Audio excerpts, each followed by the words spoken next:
मैं सलोनी खान दिखाती हूँ आज breaking news. NBTV Bharat news channel के पत्रकार शोएब सलमानी ने बताया कि गाजियाबाद लोनी के गोपाल अस्पताल में 23 अक्टूबर को सुभाष नामक व्यक्ति की मौत हो गई थी। अस्पताल का कहना है कि सुभाष की मौत अस्पताल में नहीं हुई थी, उसे मृत अवस्था में ही अस्पताल लाया गया था।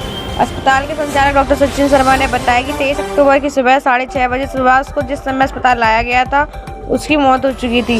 परिजनों की तसल्ली के लिए अस्पताल के डॉक्टरों ने सीपीआर आदि के प्रयास किए, मगर मौत होने के कारण वह कुछ नहीं कर पाए। इसी के चलते जैसे ही अस्पताल ने मरीज को मृत घोषित किया, मरीज के परिजनों ने हंगामा शुरू कर दिया। मरीज को जो ऑटो चालक लेकर आया था उसने पुलिस को बताया कि वह सुभाष को घर से नहीं रास्ते से लेकर आया था। रास्ते में कहीं उसका एक्सीडेंट हो गया था, मरीज आया तो उसकी मौत हो चुकी थी। मगर परिजनों ने इस बात को पुलिस व अस्पताल छिपाया, तो उसके पीछे कोई साजिश हो सकती है। शायद वे या तो मुआवजा चाहते हैं या फिर अस्पताल को बदनाम करना चाहते हैं। सुभाष का अस्पताल में 1 महीने पहले पित्त की पथरी का नॉर्मल ऑपरेशन हुआ था, उसके बाद वह ठीक हो गया था। पोस्टमार्टम रिपोर्ट में भी आंतरिक ब्लीडिंग की बात सामने आई है, जबकि पित्त की पथरी के ऑपरेशन के भी 1 महीने बाद ब्लीडिंग नहीं होती है। परिजनों के हंगामा करने पर पुलिस आ गई थी और उसने उन्हें समझा बुझाकर शांत किया था। मामले की जांच स्वास्थ्य पुलिस विभाग द्वारा की जा रही है और जांच में सच सामने आ ही जाएगा। जी डॉक्टर साहब बताइए क्या हुआ, 23 तारीख को क्या हंगामा हुआ, कैसे हो रहा है गोपाल? देखिए 23 तारीख को सुभाष चंद्र नाम के मरीज हमारे यहाँ पर सुबह 6:30 बजे लाए गए थे।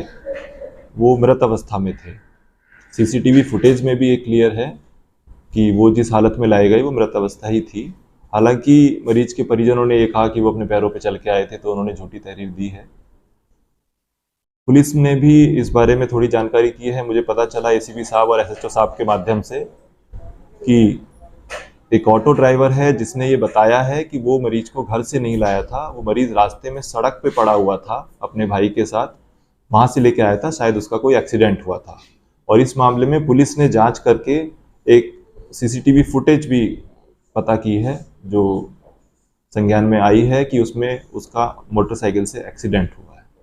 तो संभवतः उसका एक्सीडेंट की वजह से मृत्यु हुई होगी, क्योंकि हमारे यहाँ पर उसका ऑपरेशन 1 महीने पहले हुआ था और 1 महीने बाद मरीज की अचानक मृत्यु हो जाना ये सर्जरी के कारण से संभव नहीं है। मरीज को बुखार भी आ रहा था, 1 दिन पहले वो हमें दिखा के गया था।